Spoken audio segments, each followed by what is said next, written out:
We want to welcome everybody to today's team call.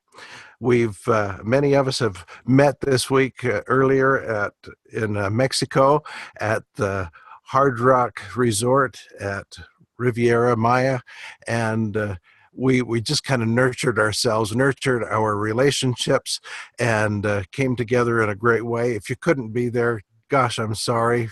Make plans now to be at the next one.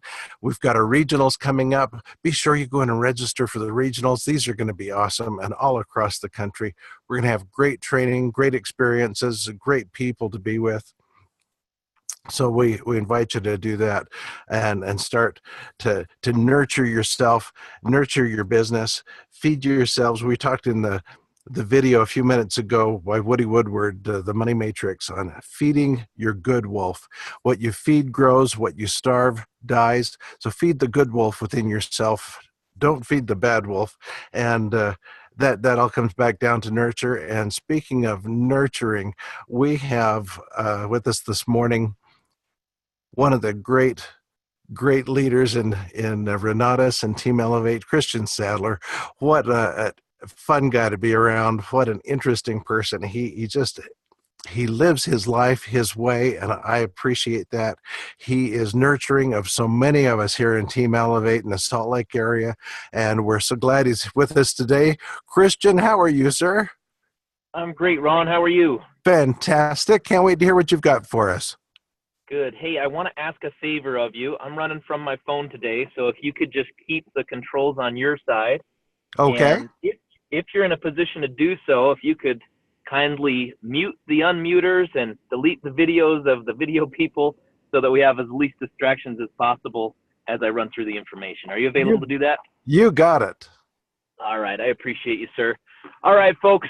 When I was thinking about the training today, it was it kind of spawned from a conversation that I was having with a couple of my IMAs, and they're plugging back into their business. The summer has kind of taken them out, and they've been enjoying life, but now life has hit them full front. Right? They just one of them just got laid off from their job, and they've got some resources. It's not like they're in a desperate situation, but they're saying, you know what, we really want to get our business going, and we want to run both sides of the business. How do we most effectively do that?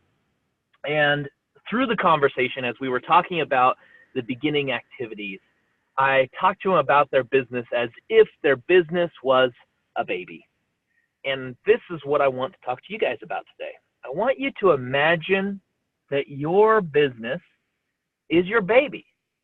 Okay, it's a little baby business, and it's your job, it's your responsibility to nurture that baby. And just like in real life, if you don't care for your baby will die. Okay. Now the difference is, of course, with a business is you can bring the baby back to life. Okay, so consequences are less, but hopefully this can solidify it in your mind when you think about and when you become real about your business. See, if you had a little baby, even if you didn't realize that you were going to have a baby, once that baby came about, you would take on that responsibility. I believe everybody here on this line, you know what, they would step up and they would say, I'm going to make sure that this baby business is cared for. And so here's the thing. Would you not feed your baby? Just ask yourself that question. Is there any time that you would say, you know what, just for today, just for this week, even if, if the baby's not making any noise, I'm just not going to feed it any food? Of course, the answer is no. So would you ever say, you know what, this baby, I don't think it needs any water. I don't need, I've given it food, don't need to give it any water. The answer, of course, is no. And here's the thing, the food and the water or the milk to your business is leads. And the way you feed it is conversation. So, reality check. How many of you are starving your baby business? You're not out there generating leads, and you're not having conversations. The truth is, if this was the type of commitment, if you looked at your business as a little baby business that it was your job to nurture, you would do whatever it takes to feed that baby. Am I right?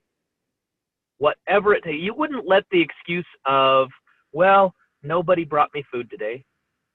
Well, a rabbit hasn't ran by for me to catch. I haven't passed by any fast food restaurants. I live out here, far away from food. No, you wouldn't. You would do whatever it takes. If you were on, an island in the middle of the ocean, you would do whatever it takes. You would search that island for something that you could eat. You would find the plants that are edible, right? You would find the animals that lived on that island. If there was no animals, if you were alone, if you were stranded, you would fish. You would fish out of the ocean. You would create something that would cause precipitation so that you would have water, so that you could feed and you could nourish this baby. And for some of you, you're not taking that same commitment with your business.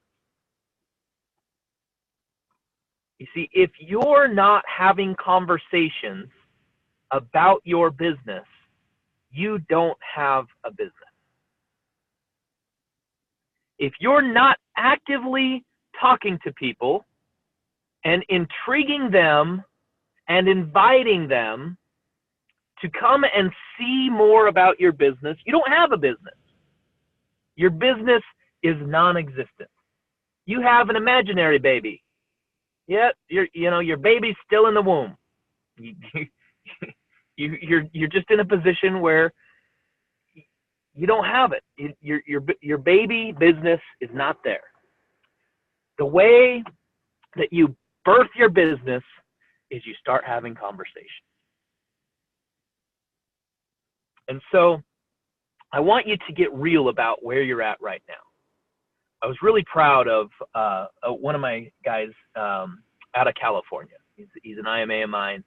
And he was in a position, he openly admitted that he was a bad parent. Now, he didn't say it that way, but he admitted that he was not doing whatever it takes to run his business. He was letting life get in the way.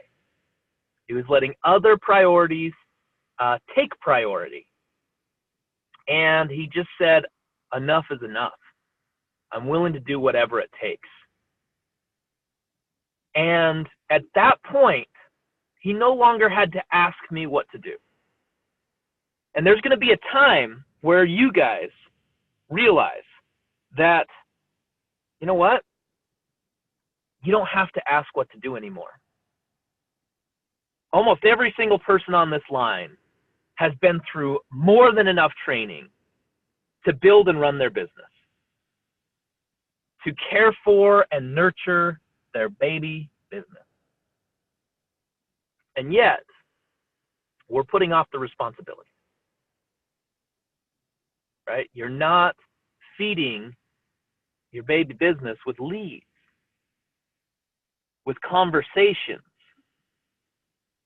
And if you're not doing that, you don't have a business. Now, here's the other thing.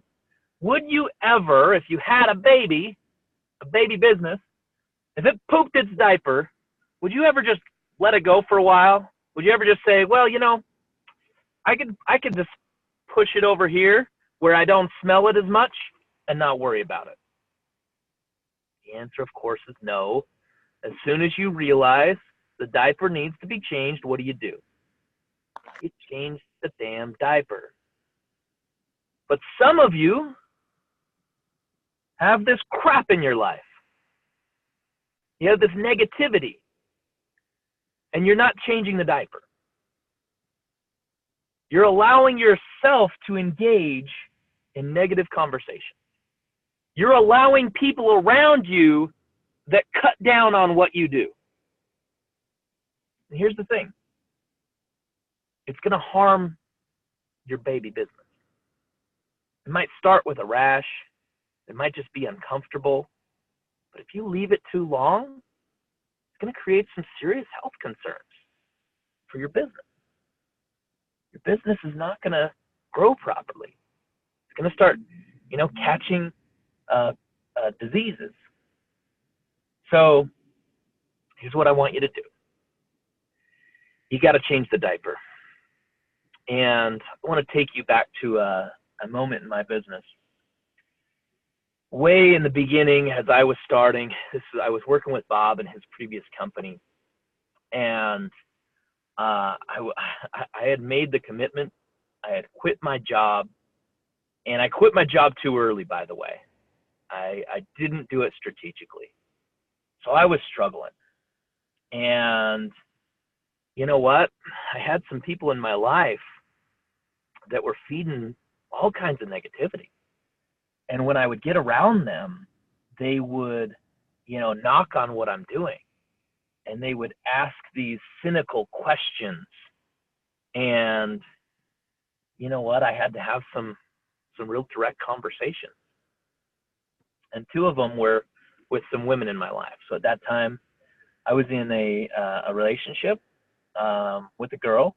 And then I also had, believe it or not, and you guys know my mother is my hero, but my mother, who was kind of negative about what it was that I was doing.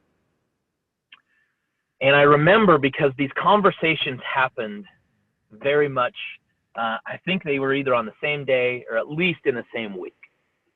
And I had the conversation with my girlfriend, and I just said, you know what? If you're going to knock on what I'm doing, if you're going to, be negative about this path that I'm choosing, I can't continue. Like I can't spend time with you. And I had that same conversation with my mom. I said, Mom, if you're going to knock on what I'm doing, like, this is the path that I've chosen, and there's nothing that's going to change my mind. If you're going to be negative about it, I can't come over and visit. I can't come spend time here. Turns out that relationship that I was in, when I really took a step back, it was pretty toxic as it was. And this was the spark that helped me figure that out and weed out that negative relationship, because she was unwilling to stop with the negativity. My mother, on the other hand, my mother loved me unconditionally. And she stepped up and she stepped in and she started supporting me in ways that you couldn't even imagine. And even though she still didn't believe in what I was doing, she believed in me. And it brought me closer to my mother than I had ever been in my entire life. Most of you know I had a pretty troubled past. It caused a lot of disconnection with my mother. Even though she continued to love me through it all, I didn't feel as connected to her. And when she was willing to step in and support me and encourage me, it solidified a new, stronger bond that I didn't even know was possible. So you got to change the diaper. And here's the thing. It's not just the negative conversations that are coming from other people. It's the negative conversations that are coming from your own mind. You got to stop believing that crap. You got to stop buying into that crap. You've got to realize that when you're on that downward spiral, and when you're telling yourself you're not enough, it's just crap. It's just a dirty diaper. And you have the choice in that moment to change it. Now, sometimes it takes some assistance, right? Sometimes it takes diving into some personal development. Sometimes it takes, jumping into some affirmations. And even if those affirmations don't feel right at first, even if, the crap keeps coming, you're going to notice it comes less. I mean, some of you have dealt with babies, I'm sure, right? I've had nieces. Sometimes you change the diaper, and in the middle of changing the diaper, more comes out. What do? You just keep cleaning. And that's the same thing that you're going to need to do with your mind. Is when this crap comes in, when this crap comes out, you got to keep cleaning. You got to decide what you want. I'm going through a book right now called Rise and Grind by Damon John. And he brings in a lot of other entrepreneurs, Grant Cardone, Gary Vee, and many of these. And what you'll find is these guys wake up, and the first thing they do, they focus on their mind. They focus on what's going into their mind, what's coming out of their mind. Focus on the goal. And what I would like you guys to do is realize that part of that fresh diaper for your baby business is starting out with focusing on your goals, focusing on what you can do. I mean, isn't it interesting? So we were at the Leaders Retreat over the weekend, and Woody went through an exercise where we overcame our biggest fear. And I saw some other people's arrows. I even talked to some people, that I knew would be comfortable sharing, people like Michael Huggins. And isn't it interesting that us humans are all out there with this fear, wondering if we're enough for the people that we care about, who are wondering if they're enough for us. I want to just tell you guys, you are enough.